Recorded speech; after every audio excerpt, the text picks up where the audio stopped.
السلام علیکم ورحمۃ اللہ وبرکاتہ۔ سیرت غوث العظم میں ہم پہنچ گئے ہیں پارٹ 5 میں، اور آج ہم بتانے جا رہے ہیں اخلاق اور عادت کے بارے میں کہ ان کا بیہیویئر کیسا تھا اور ان کی عادت کون کون سے تھے۔ ٹھیک ہے، تو آپ ہمیشہ کمزوروں اور غریبوں کے ساتھ بیٹھتے تھے، امیروں اور بادشاہوں کی صحبت سے بچا کرتے تھے، فقیروں اور غریبوں کی بڑی عزت کیا کرتے تھے۔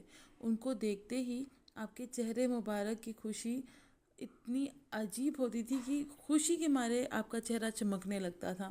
آپ بڑوں کو بہت لحاظ دیتے تھے اور چھوٹوں کے ساتھ بہت شفقت اور محبت سے پیش آتے تھے۔ مہمانوں اور آنے جانے والوں کو بہت عزیز رکھتے تھے، سب کے ساتھ بہت نرمی اور خوش اخلاقی سے پیش آتے۔ آپ کا ہر مرید یہ خیال کرتا کہ سب سے زیادہ مجھ سے ہی محبت فرماتے ہیں۔ مریدوں میں سے کوئی غیر حاضر ہوتا تو اس کا حال پوچھتے اور اس کے لیے دعائیں کرتے، کوئی غلطی کر ڈالتا تو اس کو معاف فرما دیتے، کوئی آدمی کسی بات پر قسم کھا لیتا تو اس کو سچا مان لیتے اور فیصلہ خدا کے حوالے کر دیتے۔ اپنے کرامات کو ہمیشہ چھپا کر رکھتے، پوشیدہ رکھتے، ٹھیک ہے، اور آپ کی زبان مبارک سے کبھی بھی برے کلمے یا بری باتیں نہیں نکلے، اور نہ ہی کسی دشمن کے حق میں بد دعا فرمائی، بلکہ اس کی ہدایت کے لیے دعا کرتے تھے۔ اپنے بارے میں کبھی کسی سے غصہ اور ناراض نہ ہوتے تھے۔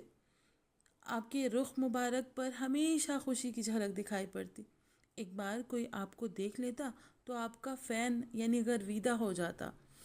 کوئی جب قرآن اور حدیث کے خلاف عمل کرتا تو اس کو سختی کے ساتھ ڈانٹتے۔ قرآن پر عمل کرنے والے سے بہت محبت فرماتے۔ آپ نے فرمایا کہ ہر ایک ولی کسی نبی کے قدموں پر ہوتا ہے، اور میں رسول اللہ صلی اللہ تعالیٰ علیہ وسلم کے قدم مبارک پر ہوں۔ آپ فرمایا کرتے تھے کہ میں نے اسی وقت کھایا جب مجھے کھانے کا حکم ملا، میں نے اسی وقت پیا جب مجھے پینے کا حکم ملا۔ اور آپ نے یہ بھی فرمایا کہ آپ سے کسی مرید نے یہ سوال کیا تھا کہ آپ کی بزرگی کس بات پر ہے، تو آپ نے فرمایا کہ سچائی پر۔ انہوں نے یہ کہا، میں نے کبھی بھی اپنی زندگی میں جھوٹ نہیں بولا۔ آپ خود بازار سے سودا خرید کر لاتے، اگر نوکر بیمار ہو جاتا تو خود ہی چکی میں آٹا پیس لیتے اور روٹی پکا کر غریبوں میں بانٹ دیتے۔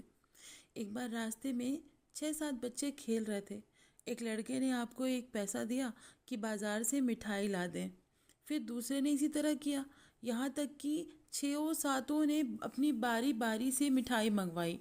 آپ نے 7 بار بازار جانے کے لیے تکلیف اٹھا لی، مگر کسی لڑکے کا دل دکھانا منظور نہ کیا۔ آپ اپنے مریدوں کے ساتھ بیٹھتے، ان سے گفتگو فرماتے، اگر ان میں سے کسی کے پاس کتاب نہ ہوتی تو اپنے ہاتھ میں لکھ کر دیتے۔ آپ زیادہ بات چیت کے بجائے خاموشی پسند کیا کرتے تھے۔ جمعہ مبارک کے دن کے علاوہ بلا ضرورت کہیں مدرسے سے باہر نہ جاتے تھے۔ جمعہ کے دن آپ مسجد یا مسافر خانہ جاتے تو لوگ سڑکوں پر آپ سے دعا کرانے اور برکت حاصل کرنے کے لیے کھڑے رہتے۔ بڑے بڑے صوفیاء اور بزرگ آپ کے مدرسے کا دروازہ جھاڑتے اور اس پر چھڑکاؤ کرتے، اور آپ کی سواری کی زین پر ہاتھ رکھ کر چلتے۔ آپ آستانہ پر آتے تو آپ کی چوکھٹ چومتے۔ آپ کبھی امیروں و بادشاہوں کے گھر پر نہیں گئے، وہ لوگ خود حاضر ہوتے اور آپ کے مبارک ہاتھ کو چومتے۔ آپ کسی خلیفہ کو خط لکھتے تو یوں لکھتے کہ عبد القادر تجھے یوں حکم دیتا ہے، مجھے یوں فرماتا ہے۔ خلیفہ جب خط پاتا تو اسے چومتا اور آنکھوں سے لگاتا۔ آپ نے کسی سوالی کو خالی ہاتھ نہیں لوٹایا۔ کچھ نہ ہونے پر آپ اپنے جسم مبارک کے کپڑے ہی اتار کر دے دیا کرتے تھے۔ حضرت مخدوم جہاں گشت رحمۃ اللہ علیہ لکھتے ہیں کہ آپ 100 غلام خریدنے اور انہیں بیعت لے کر آزاد فرما دیتے۔ ہر دن آپ کا دسترخوان پھیلایا جاتا جس پر مہمان کھانا کھاتے تھے۔ آپ کا خادم مظفر روٹیوں کا طباق لیے دروازے پر کھڑا رہتا تھا تو فقیر اور مسکین جو بھی گزرتے اس کو دیتا چلا جاتا تھا۔ آپ فرماتے ہیں کہ میں نے تمام کاموں کو پرکھا، مگر کھانا کھلانے اور اچھے اخلاق سے بہتر کوئی نہ پایا۔ اگر میرے ہاتھ میں دنیا ہوتی تو میں یہی کام کرتا کہ بھوکھوں کو کھلاتا رہتا۔ آپ کے پاس ایک احاطہ تھا، اس میں آپ کے کچھ مریدین کھیتی کرتے تھے، جو کچھ پیدا ہوتا اسے آپ کے لیے رکھ چھوڑتے اور اس میں سے 4 روٹیاں شام کو پکا کر آپ کی خدمت میں حاضر کرتے۔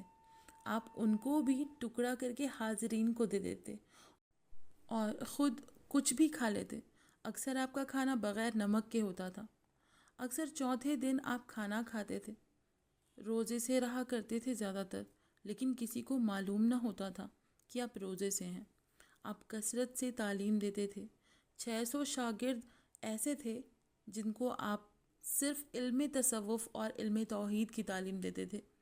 علم تصوف سے یہاں پر مطلب ہے کہ اللہ کے ساتھ روح کا ریلیشن ہونا، جس میں پہلی شرط یہ ہے کہ سبھی دھرموں کو، سبھی جاتیوں کو ان کے لیے من میں سمانتا کا بھاؤ رکھنا، بھائی چارے کا بھاؤ رکھنا، جو کہ آج کل بہت کم دکھتا ہے لوگوں کے اندر۔ جو ہیں سمجھدار پڑھے لکھے تو میرے خیال سے ان کے اندر بس دکھتا ہے، ادروائز زیادہ تر لوگ تو اسی ادھیڑ بن میں لگے رہتے ہیں کہ کس کے دھرم کو کیا بولنا ہے، کس کے دھرم کو کیا نہیں بولنا ہے۔ اور علم توحید کا مطلب ہے کہ اللہ کو ہی ماننا اور اللہ کو ہی جاننا، یعنی اللہ ایک ہے اور اللہ ہی سب کچھ ہے۔ علم توحید کا مطلب ہی ہے کہ اللہ کو ہی ماننا، وہ توحید۔ تو اس کے بارے میں وہ سمجھاتے بچوں کو۔ ایسے اور کنٹینٹ میں لاتی رہوں گی، تو پلیز میرے چینل کو لائک کریں، کامنٹ کریں اور سبسکرائب بھی کریں۔ لوگوں تک بھی میرے چینل کا اور میرے ویڈیوز کو پہنچائیں تاکہ زیادہ سے زیادہ لوگ جڑ سکیں ہم سے۔